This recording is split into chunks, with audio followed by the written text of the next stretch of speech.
Bueno, gracias por la invitación. Va a ser difícil hablar después de estas dos ponencias, pero tranquilos que no voy a hablar mucho de derecho. Creo que estamos en un ámbito del movimiento de la vida y creo que, en definitiva, el movimiento de la vida es la suma de diferentes movimientos.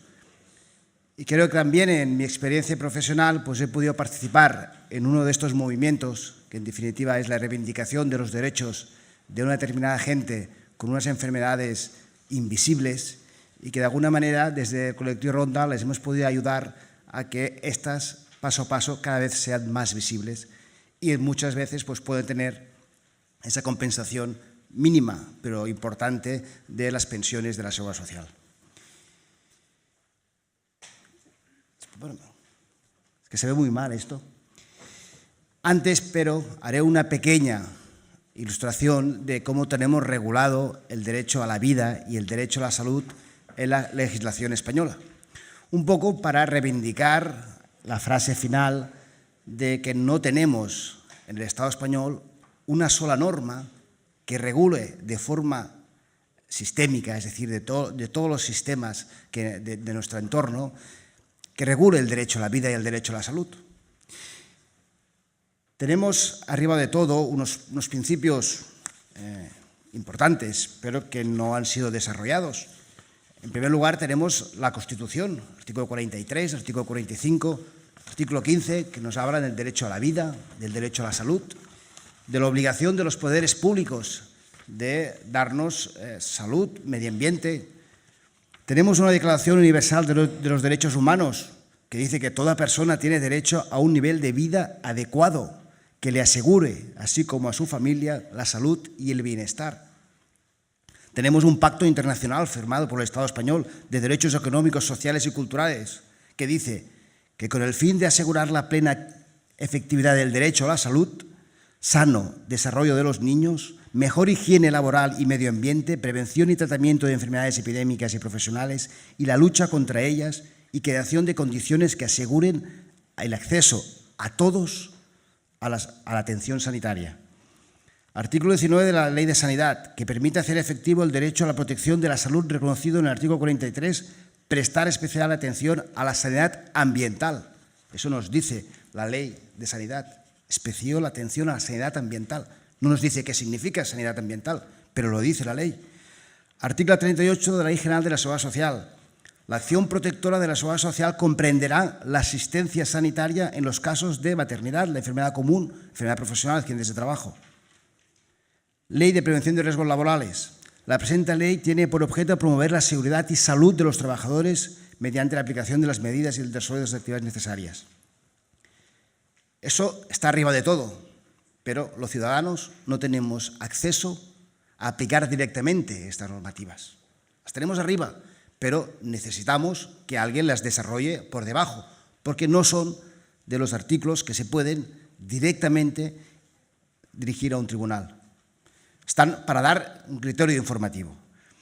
Después, si podemos ir por los distintos ámbitos, tenemos un derecho del trabajo donde están regulados los agentes cancerígenos, los tóxicos, los corrosivos, los irritantes, las fumigaciones, el estrés, los ambientadores, los disolventes, los incendios.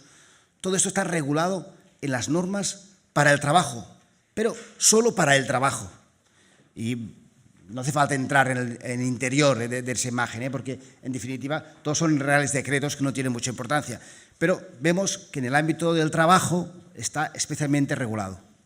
Después nos vamos en los alimentos y también está regulado de la manera, pues, transgénitos, pesticidas, nanopartículas de metales, aditivos, mercurios, envoltorios de alimentos. Y hay otras normas.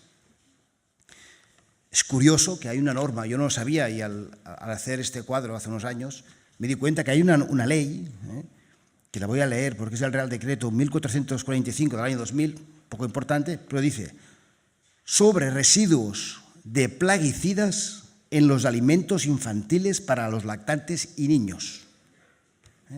Entré dentro de este Real Decreto y nos explica los límites permitidos de plaguicida en las papillas de los bebés.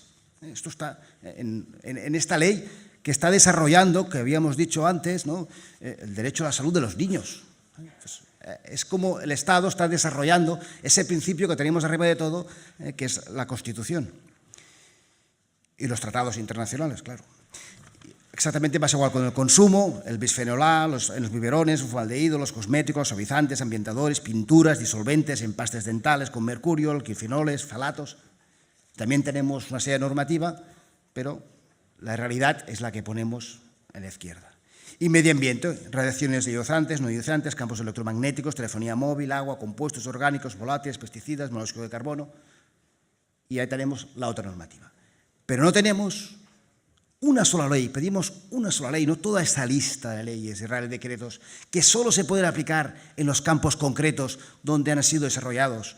Una sola ley que nos diga y que ponga en el centro del interés la salud de las personas, o la vida, la persona. Incluso, es curioso, pero cuando hablamos de la protección de los animales, hay una ley y lo primero que dice es que para preservar a la flora y a la fauna hay que preservar el medio ambiente donde viven. Pues eso creo que es lo que reivindicamos, que deberíamos tener en las personas humanas también. Es decir, una ley que nos regule el medio ambiente basándonos expresamente sobre nuestro derecho a la salud. Esto es una petición que tiro al aire y que en definitiva es donde debemos enfocar nuestra perspectiva jurídica. Porque claro, si hablamos de las perspectivas jurídicas de la salud ambiental, claro, es que no tenemos nada. El Estado español no tiene nada regulado sobre la salud ambiental. Porque no está en este desglose de materias. Por eso es tan importante, y es como he empezado, yo soy un abogado laboralista. Yo me dedico a la seguridad social. ¿Y cómo puede llegar un abogado laboralista que hace invalideces, accidentes de trabajo, enfermedades profesionales, pues a hablar sobre enfermedades ambientales? Pues claro, el primer laboratorio de cómo afectan las sustancias químicas, las radiaciones, cualquier tipo incluso el estrés, la ergonomía, es el trabajo. Es un gran laboratorio. Ahí tenemos las sustancias identificadas y tenemos a los trabajadores durante 8 horas. Y ahí a partir de ahí, podemos extrapolar lo que está pasando en el trabajo, pues a lo que pasa fuera del trabajo, porque realmente las mismas sustancias o moléculas que podemos encontrar en el trabajo las encontramos también fuera del ámbito de trabajo. Y justamente fue a raíz de estar en contacto con trabajadores o trabajadoras enfermos y enfermas cuando empezamos a entrar en esta aventura que creo que ha sido después pues, el conocimiento de la salud ambiental. Y voy a explicar esta experiencia que hemos tenido en el despacho un poco para llegar a la conclusión final de que los abogados vamos por detrás porque la ley va por detrás. Y solo siendo un poco, como decía la otra ponente, un poco suicidas profesionalmente, un poco atrevidos, por decirlo, no hacer suicidarse, pero sí ser atrevido, que avanzaremos un poco en el reconocimiento. Porque claro, yo he trabajado mucho con la sensibilidad química múltiple y lo que te viene a decir a juicios es que es una enfermedad que no está reconocida, ¿vale? Y ahí empezaré un poco mi historia. Llegaron al despacho distintas trabajadoras que durante muchos años se encontraban muy mal y nadie sabía qué les pasaba, ¿vale? Y nadie les daba una explicación de qué les pasaba, ¿no? Fue a raíz de hablar con esta gente y estudiar las circunstancias ambientales donde estaban ejerciendo su trabajo. Muchas veces eran administraciones públicas, eran trabajos de oficina, por ejemplo, la Tesorería General de la Seguridad Social, o un centro cívico, o un hospital, o un ayuntamiento. No hace falta empresas del sector químico, que aquí tienen el riesgo de la información mucho más controlado, sino oficinas normales de la administración.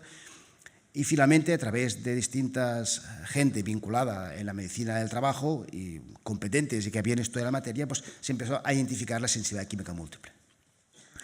En ese momento, año 2000, buscabas documentación de qué era la sensibilidad química múltiple y no encontrabas nada en España. Solo encontrabas una nota técnica de prevención de un funcionario del Instituto Nacional de Seguridad y Higiene del Trabajo, el señor Rubiols, que sí que había recogido lo que se conocía en Estados Unidos y había hecho una nota técnica, pero no había nada más que eso. no había ni una sola sentencia que reconociese lo que era la sensibilidad química múltiple. Pues bien, a través de buscar, de ir a buscar a esta gente que trabajaban para la administración, pero que estaban escondidos, pues pudimos empezar a presentar estos casos delante de los juzgados. Pero claro, resultó que no había solo una trabajadora o dos trabajadoras afectadas por los plaguicidas, por ejemplo, en este caso, en su puesto de trabajo, sino que cada vez vinieron más gente. Al tanto que hubo un momento que ya podíamos haber tenido, ya teníamos ya acumuladas más de 100 sentencias e informes de la Inspección de Trabajo que reconocían como hechos probados que esa persona tenía una sensibilidad química múltiple, que explicaba brevemente, porque los jueces hacen lo que pueden, en qué consistía esa enfermedad, y decían, la sentencia concluía muchas veces en que esa era una enfermedad limitante, incapacitante, con lo cual le concedía la pensión de invalidez. A veces por accidente de trabajo, a veces cuando no se conocía la causa, enfermedad común. Pues bien, aún así, venían los peritos de las mutuas de accidentes de trabajo y enfermedades profesionales o los médicos de la Seguridad Social a decir que esta enfermedad no existía porque el Ministerio de Sanidad no la tiene reconocida, decían, y que la OMS dice que no está en la CIE, etcétera, etcétera. Pues bien, fuimos con unas asociaciones de afectados a Madrid a hablar con el delegado del Ministerio de Sanidad y dice, oye, señor, aquí tenemos 100 sentencias, aquí tenemos informes de inspección de trabajo, dígame usted por qué el Ministerio de Sanidad dice que eso no existe. ¿Es que no existen estas personas? ¿Es que no existen estas sentencias que han sido reconocidas en vía judicial? A través de ahí, pues se hizo un documento con muchas críticas a hacer, un documento de consenso, pero ya tenemos un documento que dice que es la sensibilidad química múltiple. A partir de ahí podríamos hablar mucho de esta enfermedad, pero tampoco es el objetivo de esta ponencia. Pero sí que es verdad que a través de estos enfermos hemos podido, en vía judicial, pues de alguna manera salir a la luz una enfermedad que si no hubiese sido por esta vía difícilmente hubiese tenido la repercusión que está teniendo. Lo curioso fue, el año pasado asistimos a un congreso en París sobre los pesticidas, donde hablaron abogados, donde los temas que llevaban esos abogados podían ser muy parecidos a los nuestros, gente afectada por pesticidas. Salieron las sentencias contra Monsanto, salieron los Parkinson, salieron las enfermedades neurológicas derivadas de los pesticidas. Hablaron también del amianto, cosa que nosotros también estamos llevando. Es decir, realmente era muy par, ¿no?, lo que hacían esos abogados de Francia y lo que hacíamos nosotros. Pero yo les pregunté, ¿pero saben ustedes lo que es la sensibilidad química múltiple? Bueno, hemos leído alguna cosa, pero ¿hay sentencias de sensibilidad química múltiple en Francia? Pues resulta que no. Resulta que no. Y aquí ya no tenemos esas 100, ya tenemos pues, 300. ¿no? Es decir, que de alguna manera los movimientos sociales, porque en definitiva eso ha sido un movimiento social de los enfermos que se han organizado, que han hecho asociaciones y que se han movido, que han buscado, que han hecho congresos, que se han reunido, realmente que se han movido, ese movimiento social lo que ha permitido que en España de alguna manera podamos hablar de sensibilidad química múltiple y mucha gente ya le conoce. Y los vecinos de Francia, habiendo exactamente el mismo índice de enfermos y enfermas, pues prácticamente no se conoce esta situación. Con lo cual, pues más que la perspectiva jurídica, lo que tenemos que hablar es pues, que la gente hay que organizarse, que hemos de identificar estas enfermedades, identificar las causas e ir a los tribunales porque, por desgracia, es de las pocas maneras que se puede visualizar.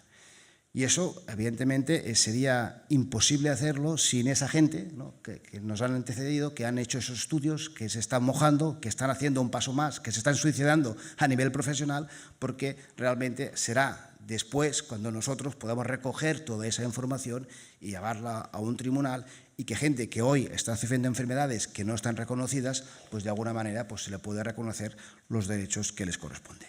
Y esto era un poco todo lo que quería decir con estos dos alegatos, ¿no? El primero, pues vamos a intentar conseguir una ley que regule el derecho a la vida y el segundo, pues que no somos más que un movimiento social y como tal, pues estamos a la espera de que la gente se organice y que podamos establecer en la justicia, aunque yo soy el primero que confío poco en la justicia, pero a veces sí que es la única manera de poder hacer visible una cosa que sin la justicia a veces es difícil. Muchas gracias.